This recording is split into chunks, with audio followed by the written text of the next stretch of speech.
जय माता दी प्रिय भक्तजनों। आज की इस वीडियो में आप सुनिए दशा माता के 9वें दिन की कथा और भगवान श्री गणेश जी की कथा, साथ ही लपसी तपसी की कहानी। प्रेम से बोलिए गणेश भगवान की जय। एक बार एक नगर में एक मालिन रहती थी। बीमारी के चलते उसके पति की मौत हो चुकी थी। उसके एक 4 साल का बेटा था। वह उसी के सहारे अपना जीवन बिताती थी। उसकी सास बहू ही कठोर हृदय वाली थी। हमेशा अपनी बहू को ताने मारती, कहती, कलंकनी मेरे बेटे को खा गई। वह चाहे कितना भी काम करती, अपनी सासू माँ की सेवा करती, पर उसकी सास के मुख से कभी भी उसके लिए प्यार का एक शब्द भी नहीं निकलता। उसे दुखी देखकर उसकी सास को कभी भी दुख नहीं होता था। वह कभी भी सोचती कि इस उम्र में पति को गंवाने के बाद बेचारी कितनी दुखी रहती होगी। इन सब बातों को नज़रअंदाज करते हुए वह हर समय अपनी बहू के साथ लड़ाई करती, जितनी हो सके तकलीफ देती। फिर भी उसकी बहू सामने बोलकर कुछ नहीं कहती। लेकिन जब इतने से भी उसकी सास का मन नहीं भरा, तो एक दिन उसने अपने गुस्से के चलते अपने पोते और बहू को घर से निकाल दिया। फिर दोनों माँ बेटे रोते रोते घर से चल पड़े। चलते चलते वे एक जंगल में पहुँचे। वहाँ जाकर एक बड़े से पेड़ के नीचे वे दोनों बैठ गए। वहाँ से थोड़ी ही दूर पर एक गणेश जी का मंदिर आया। वहाँ पर बहुत सारे लोग गणेश जी के दर्शन करने आए। वहाँ प्रसाद चढ़ाते और फिर वहाँ मौजूद लोगों को बांट देते। तो वे दोनों माँ बेटे गणेश जी के मंदिर में गए। वहाँ जाकर उसकी माँ कहने लगी कि हे गणेश जी महाराज, मुझसे ऐसी कौन सी गलती हो गई जिसकी मुझे आपने इतनी बड़ी सजा दी है। पहले मुझसे मेरे पति को छीना और अब मुझे घर से बेघर कर दिया है। अब मैं अपने बेटे के साथ कहाँ जाऊँ, क्या करूँ, कहाँ रहूँ? अब आप ही मुझे कोई रास्ता बताएं। आज आपके सिवाय हमारे माँ बेटा का कोई भी नहीं है। फिर माँ बेटे दोनों मंदिर के आगे बैठ गए। जो भी लोग गणेश जी का प्रसाद वहाँ घर बांटते उसी प्रसाद को खाकर वे दोनों माँ बेटे अपना गुजारा करने लगे। सुबह और शाम दोनों माँ बेटे गणेश जी की पूजा पाठ किया करते थे। एक दिन बैठे बैठे गणेश जी की कृपा से उन दोनों के मन में आया कि क्यों ना हम जंगल से फूल लाकर यहाँ बेचें, क्योंकि यहाँ पर रोजाना लोग आते हैं। अगर हम फूल माला बनाकर बेचेंगे तो यहाँ आने वाले सभी लोग पूजा के लिए फूल ज़रूर खरीदेंगे। तो इसी तरह सोचकर दोनों माँ बेटे बहुत सुबह जल्दी जल्दी जंगल से फूल लाकर फूल माला बनाकर वहाँ घर पर बैठ जाते। जब गणेश जी के भक्त वहाँ पर आते तो उनसे फूल खरीदते और बदले में उन्हें कुछ रुपए देते। इस तरह फूल बेचते बेचते उनके कई दिन बीत गए तो कुछ रुपए उनके इकट्ठे हो गए। उन्हीं रुपयों से वे पूजा की सामग्री और प्रसाद भी लाकर बेचने लगे। गणेश जी की कृपा से उनकी आमदनी बढ़ने लगी। धीरे धीरे उनके पास इतना पैसा हो गया कि उन्होंने एक मकान बना लिया और पास ही एक दुकान भी बना ली। अब उस दुकान के अंदर पूजा की सारी सामग्री, मिठाइयाँ, दुर्बा, फूल, घास, गणेश भक्तों के लिए हर समय मौजूद होता था। तो सुविधा के लिए सारे लोग वहीं पर आकर उन्हीं की दुकान से सारा सामान खरीदते। वहाँ पर एक राजा की लड़की थी जो रोजाना मंदिर में पूजा करने आती थी और मालिन की दुकान से ही सामान खरीदती थी। तो मालिन के बेटे को देखकर वह राजकुमारी उस पर मोहित हो गई और उससे विवाह करने की सोचने लगी। एक दिन उसने अपनी भाभी से अपने मन की बात कही तो भाभी अनुभवी थी। उसने कहा, दीदी, यह तो मालिन का बेटा है और तुम एक राजा की बेटी हो। अगर तुम्हारा विवाह इस मालिन के बेटे के साथ किया गया तो इससे हमारी बड़ी बदनामी होगी। पर राजकुमारी नहीं मानी। तो उसकी भाभी ने राजकुमारी की माँ यानी कि अपनी सास से यह बात कही कि हमारी बेटी मालिन के बेटे से प्रेम करती है और उसी से शादी करना चाहती है।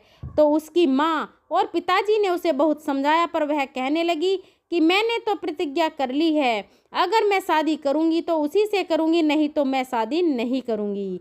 इस पर राजा कहने लगा कि बेटा, जब तुमने प्रतिज्ञा कर ली है तो मैं तुम्हारी प्रतिज्ञा को कभी नहीं तोड़ूंगा।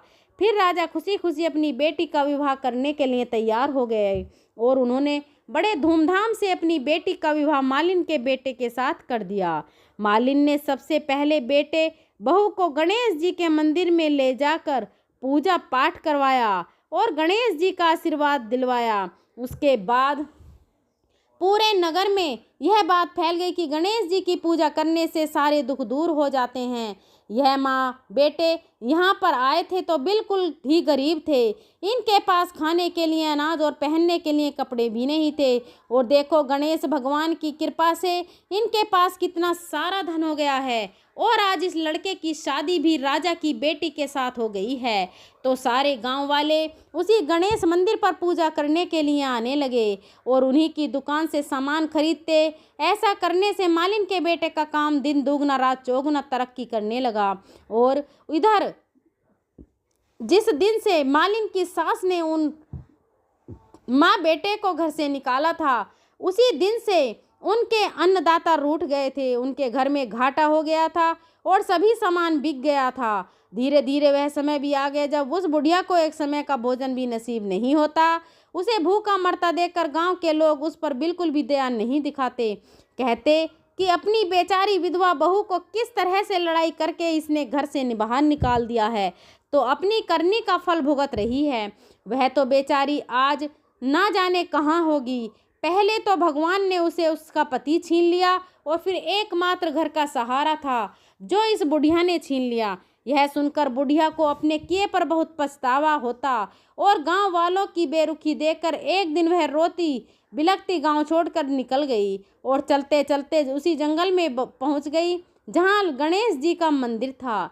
वहां पहुंचकर मालिन के बेटे से कहने लगी, बेटा मैं तो कई दिनों से भूखी हूँ, मुझे 2 वक्त की रोटी दे दिया करो, इसके बदले मैं तुम्हारा सारा काम कर दूंगी।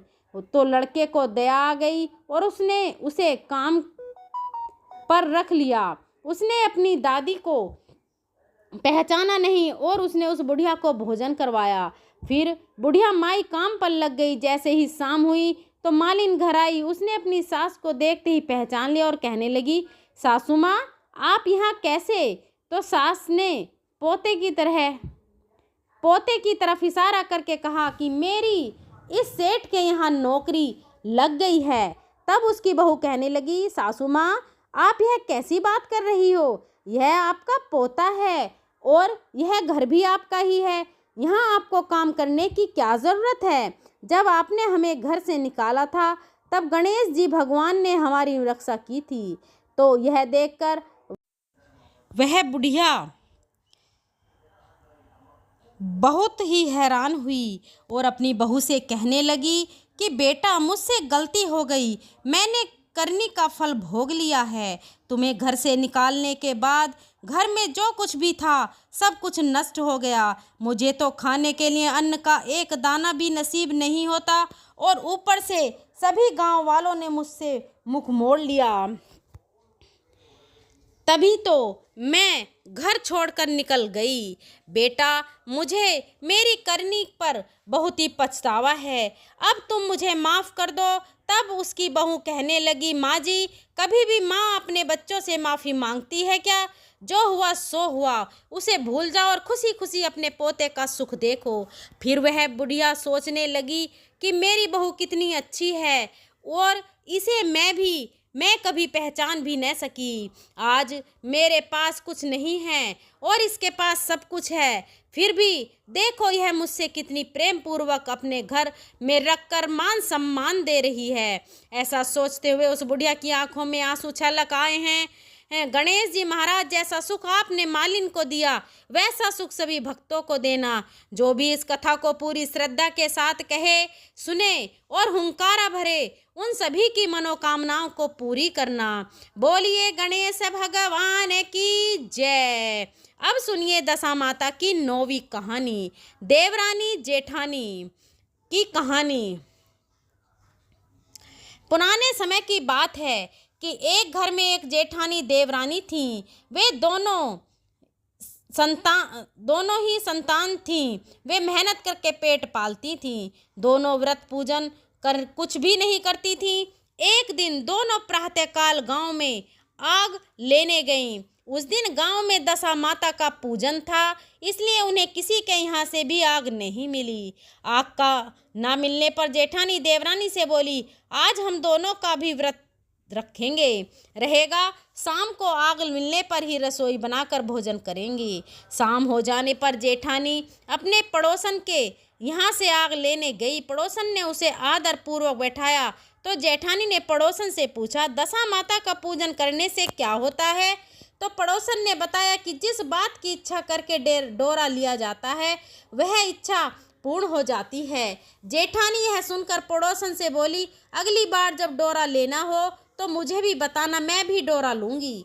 जेठानी जैसे ही आग लेकर घर से बाहर आई तो उसे गाय चरकर आती दिखाई दी। उसके पीछे ग्वाला भी आ रहा था। उसके कंधे पर एक बछड़ा था और एक गाय बछड़े को चाटती हुई चल रही थी। पड़ोसन ने ग्वाले से पूछा, तुम्हारी गाय के पिछली बार प्रसव हुआ है क्या? तो ग्वाले ने बताया कि हाँ। पड़ोसन ने फिर पूछा, गाय ने बछड़ा दिया है या बछिया? ग्वाला बोला, बछड़ा है। यह जानकर जेठानी से पड़ोसन ने कहा कि घर जाकर दशा माता का डोरा ले लो। 9 दिन का व्रत रखकर कथा सुनना तथा 10वें दिन सिर सहित स्नान करके पूजन करना। दशा माता चाहेंगी तो 10 दिन के भीतर ही तुम्हारी मनोकामना पूर्ण हो जाएगी। जेठानी ने घर जाकर सारी बातें देवरानी को बताईं। दोनों ने दशा माता से मनौती मांगी कि यदि हम दोनों की संतान होगी तो हम सुहागिनों को न्योता देंगे।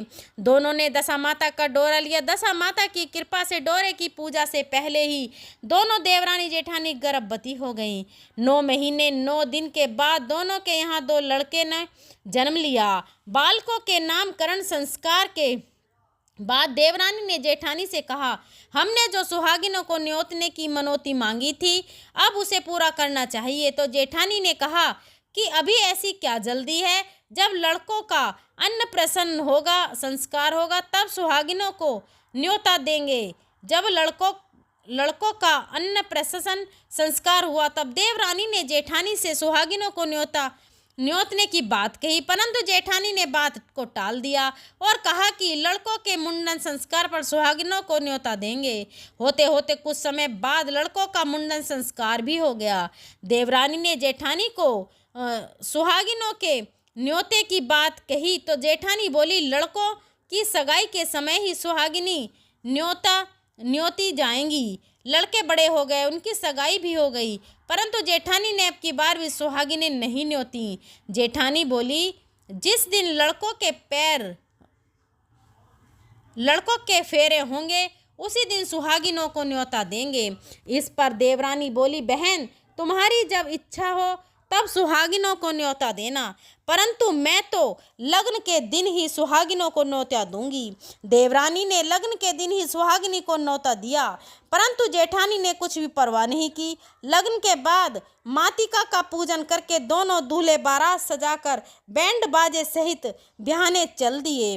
देवरानी के बेटे का विवाह बड़े धूमधाम से सकुशल पूर्ण हो गया, परंतु जेठानी ने सुहागिनों को न्योता नहीं दिया था, इसलिए दशा माता ठीक फेरों के समय उसे उठाकर ले गईं। दूल्हे के सहसा गायब हो जाने के कारण वर कन्या दोनों में हाहाकार मच गया। उसकी बारात खाली हाथ घर लौट आई, परंतु लड़की की माता बड़े संकट में पड़ गई कि इस अध्यायी लड़की से कौन विवाह करेगा।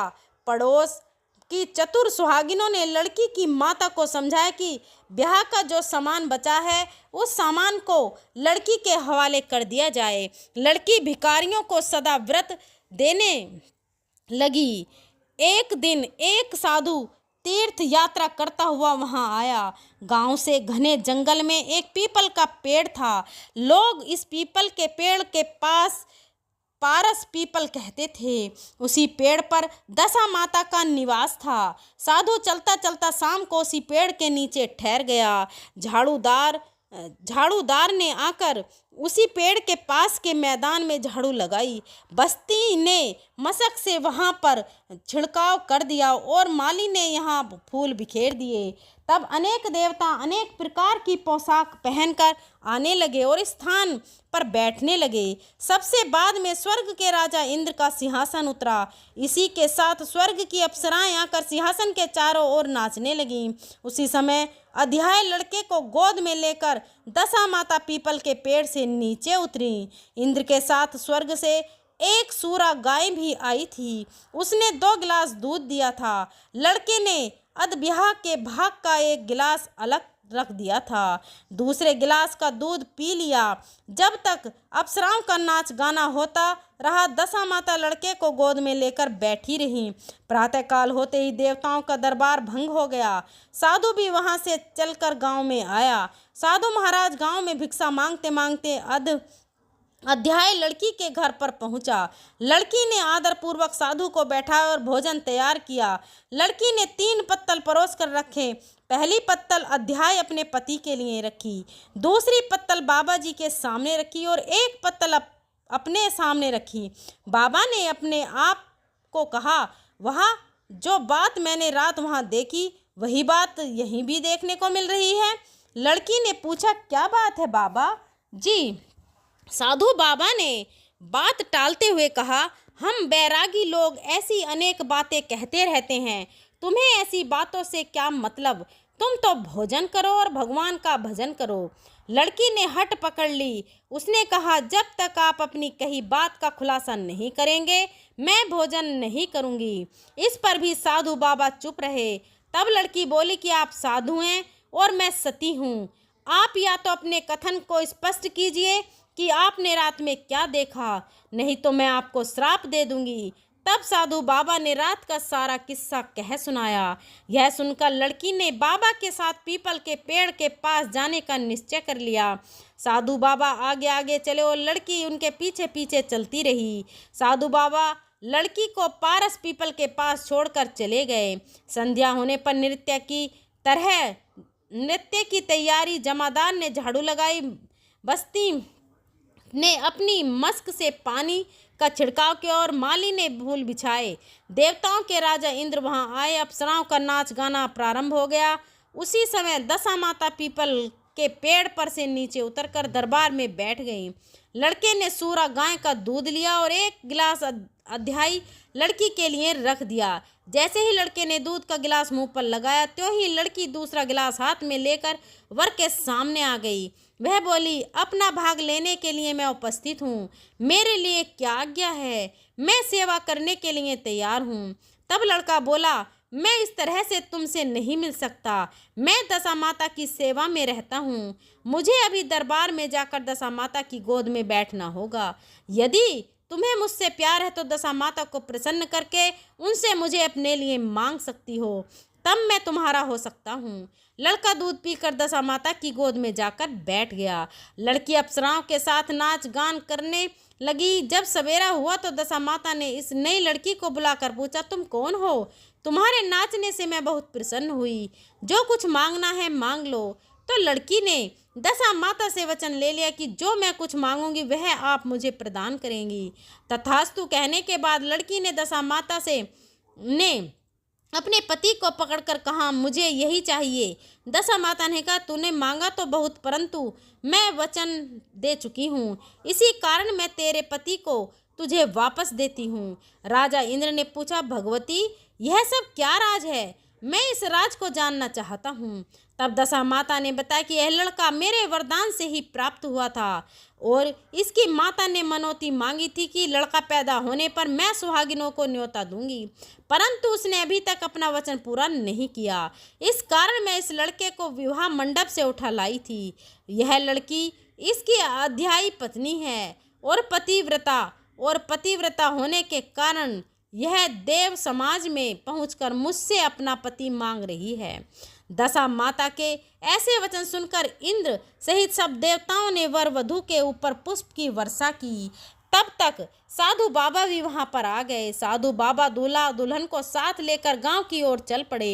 जब तीनों गांव के पास पहुंचे तो गांव वालों ने दूल्हा दुल्हन को देखकर लड़की के पिता की सूचना दी कि तुम्हारी पुत्री अपने दूल्हे के साथ आ रही है। जिस दिन से लड़की चली गई थी तो उसके पिता ने लोकावाद के डर से बाहर निकलना बंद कर दिया था। गांव वालों की यह बात भी सुनकर उसने घर के किवाड़ बंद कर लिए। उसने समझा लड़की साधु बाबा के साथ आ रही होगी, इसलिए लोग मेरा उपहास कर रहे हैं। जब गांव के गणमान्य व्यक्तियों ने भी यही बात बताई तब उसने घर के किवाड़ खोले और बाहर निकला। जब उसने सचमुच अपने द्वार पर लड़की और दामाद को खड़े देखा तो उसकी प्रसन्नता का ठिकाना नहीं रहा।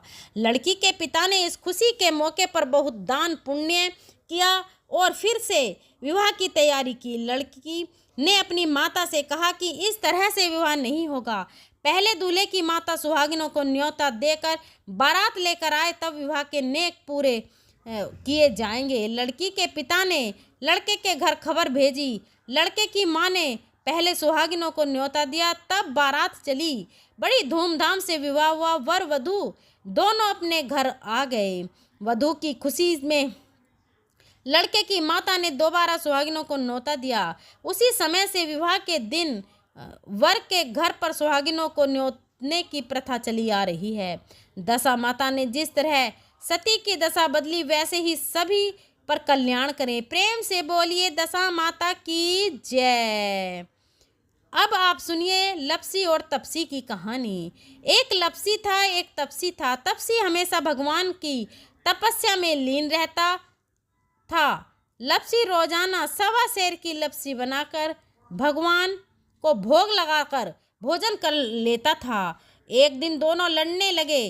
तपसी बोला, मैं रोज भगवान की तपस्या करता हूँ इसलिए मैं बड़ा हूँ। लपसी बोला, मैं रोज भगवान को 1.25 सेर लापसी का भोग लगाता हूँ इसलिए मैं बड़ा हूँ। नारद जी वहां से गुजर रहे थे। उन्होंने दोनों को लड़ता हुआ देखकर उनसे पूछा कि तुम लड़ क्यों रहे हो? तपसी ने खुद को बड़ा होने का कारण बताया और लपसी ने हाथ जोड़कर बताया। नारद जी बोले, तुम्हारा फैसला मैं करता हूँ। दूसरे दिन लपसी और तपसी नहाकर अपनी रोज की पूजा भक्ति करने आए तो नारद जी ने छुपकर 1.25 करोड़ की एक अंगूठी उन दोनों के आगे रख दी। तपसी की नजर जब अंगूठी पर पड़ी तो उसने चुपचाप अंगूठी पहनकर उठाकर अपने नीचे दबा ली। लपसी की नज़र जब अंगूठी पर पड़ी तो उसने ध्यान नहीं दिया और भगवान को भोग लगाकर लपसी खाने लगा। नारद जी सामने आए तो दोनों ने पूछा कि कौन बड़ा है? तो नारद जी ने तपसी से खड़ा होने को कहा। वो खड़ा हुआ तो उसके नीचे दबी अंगूठी दिखाई दी। नारद जी ने तपसी से कहा, तपस्या करने के बाद भी तुम्हारी चोरी करने की आदत नहीं गई है, इसलिए लपसी बड़ा है और तुम्हें तुम्हारी तपस्या का कोई फल भी नहीं मिलेगा। तपसी शर्मिंदा होकर माफ़ी मांगने लगा। उसने नारद जी से कहा, मुझे मेरी तपस्या का फल कैसे मिलेगा? नारद जी ने कहा, यदि कोई गाय और कुत्ते की रोटी नहीं बनाएगा तो फल तुझे मिलेगा। यदि कोई ब्राह्मण को भोजन करवाकर दक्षिणा नहीं देगा तो वह फल भी तुझे मिलेगा। यदि कोई साड़ी के साथ ब्लाउज नहीं देगा तो वह फल भी तुझे मिलेगा। यदि कोई दिए से दिया जलाएगा तो फल तुझे मिलेगा। यदि कोई सारी कहानी सुने लेकिन तुम्हारी कहानी नहीं सुने तो फल तुझे मिलेगा। उसी दिन से हर व्रत कथा कहानी के साथ लपसी और तपसी की कहानी सुनी और कही जाती है। प्रिय भक्तजनों, आज की वीडियो अगर अच्छी लगी हो तो इस वीडियो को लाइक कीजिए और अपनी फ्रेंड और फैमिली में शेयर कीजिए और हमारे चैनल सुविचार विद रीना को सब्सक्राइब कीजिए और दशा माता की कहानी 1 से 7 तक 8 तक भी आप हमारे चैनल पर ज़रूर सुनिएगा। इसी के साथ आप हमारे चैनल पर चैत्र मास महात्म्य की कथा और रविवार की व्रत कथा भी जरूर सुनिएगा। जय माता दी।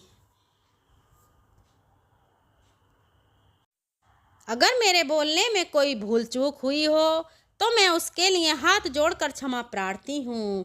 मिलते हैं अगली वीडियो में, तब तक के लिए धन्यवाद। जय हो दशा माता की।